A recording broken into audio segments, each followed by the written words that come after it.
Brilliant ছেলেরা brilliant career তৈরি করে।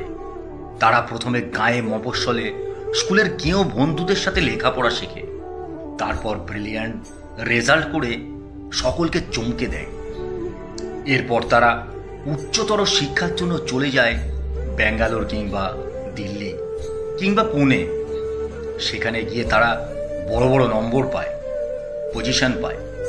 তারপর সেই নম্বর প্লেট গলায় ঝুলিয়ে তারা মস্ত মস্ত কোম্পানিতে ভালো ভালো চাকরি পায়, প্রচুর স্যালারি, দামি ফ্ল্যাট, ভালো গাড়ি।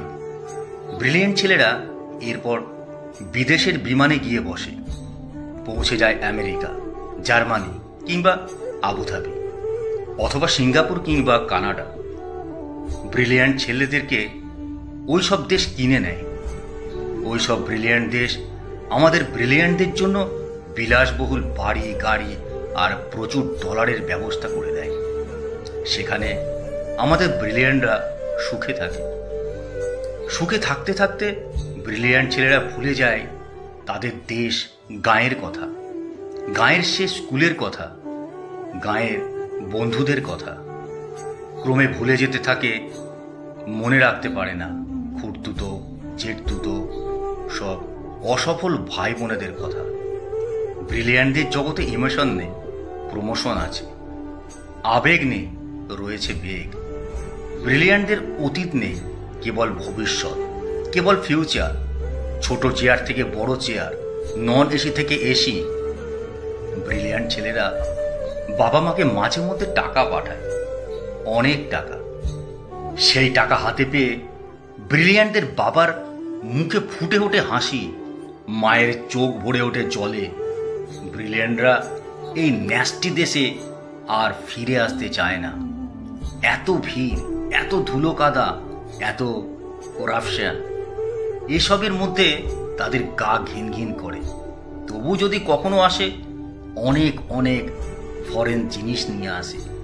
মায়ের জন্য ইতালির চাদর, বাবার জন্য ফ্রান্সের সিগারেট, সঙ্গে জাপানি লাইটার। আলো জ্বললেই যা থেকে টুংটাং করে বাজনা বেজে ওঠে। ব্রিলিয়ান্টদের ব্যাপার স্যাপারই আলাদা। ব্রিলিয়ান্টদের ব্রিলিয়ান্ট বানিয়ে তুলতে কেরানি বাবাকে যে কতদিন কর্মক্লান্ত দুপুরে টিফিনে একটা চাপা কলা কিংবা 1 টাকার শুকনো মুড়িতে পেট ভরিয়েছেন। কতকাল যে মা কোনো নতুন শাড়ি কেনাকে বিলাসিতা মনে করে ছেঁড়া শাড়িতে দিন কাটিয়েছেন।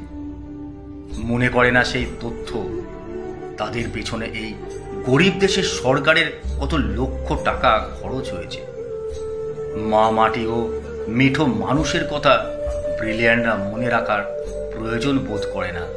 কারণ তাদের ভাষায় আমাদের দেশ তো করাপ্টেড অ্যান্ড পলিউটেড, কিন্তু সে ব্রিলিয়ান্ট হওয়ার জন্য আমাদের দেশ থেকে ভ্যাট আর ট্যাক্স খরচ হয়েছে তা কদাচিৎ মনে পড়ে না, হয়তো কোনোদিনও মনে পড়বে না। এসব তথ্য ব্রিলিয়ান্টদের ল্যাপটপে থাকে না। ব্রিলিয়ান্টদের ল্যাপটপে নায়াগ্রার দুরন্ত জলোচ্ছ্বাস কিংবা ভিসুভিয়াসের ছবি থাকে। এই শ্যামল বাংলার নদী, গাছ, বর্ষার মেঘ, এসব হাবিজাবি সেখানে ইনসার্ট করা যায় না। ব্রিলিয়ান্টরা সদা ব্যস্ত, ভীষণ ব্যস্ত। তারা সঙ্গীত শোনে না, তারা গল্প বা কবিতা পড়ে সময় নষ্ট করে না। তারা আকাশ দেখে না, বৃষ্টিতে তাদের মন খারাপ হয় না। তারা কেবল কাজ করে, কেবল ব্যস্ততায় ডুবে থাকে। বৃষ্টি নেমেছে আকাশ ভেঙে শ্রাবণ মাসে। মা মৃত্যুশয্যায়, বাড়ি ভর্তি লোকজন। অসুস্থ বাবা বারান্দায় চেয়ারে বসে আছেন শূন্য চোখে। ডাক্তার জবাব দিয়ে গেছে। গোটা বাড়িতে অদ্ভুত এক নিস্তব্ধতা। কাঁপা কাঁপা ঠোঁটে মা জিজ্ঞাসা করছেন, খোকন এলো? খোকন? ব্রিলিয়ান্ট খোকন তখন ফ্লাইটে। সবাই মাকে বোঝাচ্ছে, ওই তো খোকন এলো বলে। কিন্তু সে ফ্লাইট চলে যাচ্ছে কানাডায়। কানাডায় কোম্পানির নতুন শাখা উদ্বোধন।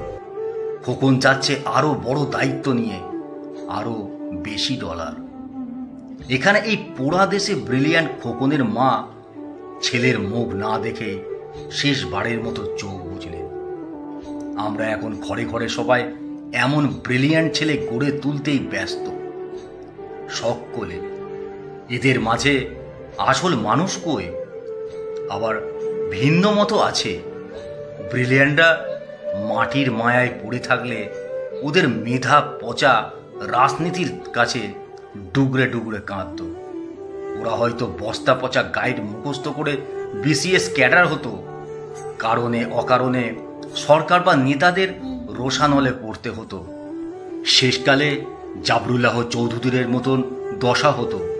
তারা তাদের মেধা বিশ্ববাসীর কাছে লাগাচ্ছে, তারা গ্লোবাল সিটিজেন।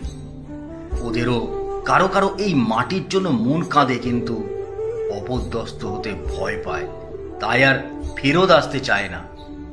দেশে যদি ব্রিলিয়ান্টরা সঠিক মূল্যায়ন পেত, তাহলে হয়তো ব্রিলিয়ান্টরা বিদেশে না থেকে দেশে ফিরে আসত। যদি সুশাসন থাকতো, জীবনের নিরাপত্তা থাকতো, তবে এই অবস্থা হতো না।